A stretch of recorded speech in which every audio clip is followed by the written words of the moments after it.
അരേ വാ, നിന്നെ അടി കാത്തിരുന്നേ. വന്നെന്റെ അടുത്തിരുന്ന് നോക്ക്. ഞാനേ പുലിയാ. ഈ പുലിയുടെ ശൗര്യം ഞാൻ കാണിച്ചു തരാം.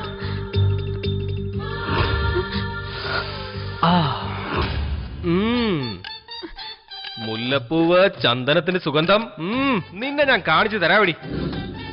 റോസാപ്പൂ പോലെ ഇരിക്കുന്ന നിന്റെ ഈ കവിളും തൊണ്ടിപ്പഴം പോലെ ഇരിക്കുന്ന നിന്റെ ഈ ചുണ്ടുകളും കാണുമ്പോ എനിക്കങ്ങോട്ട് തരിച്ചു കയറുന്നു.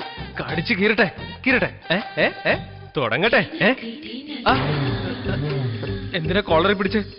ഷർട്ടിന്നൂടെ എന്നെ കണ്ട ഉടനെ കെട്ടിപ്പിടിച്ച് ഉമ്മ തരുമെന്നല്ല വിചാരിച്ചേ. എന്താ ഇങ്ങനെ സംസാരിച്ചോണ്ടിരിക്കുന്നേ?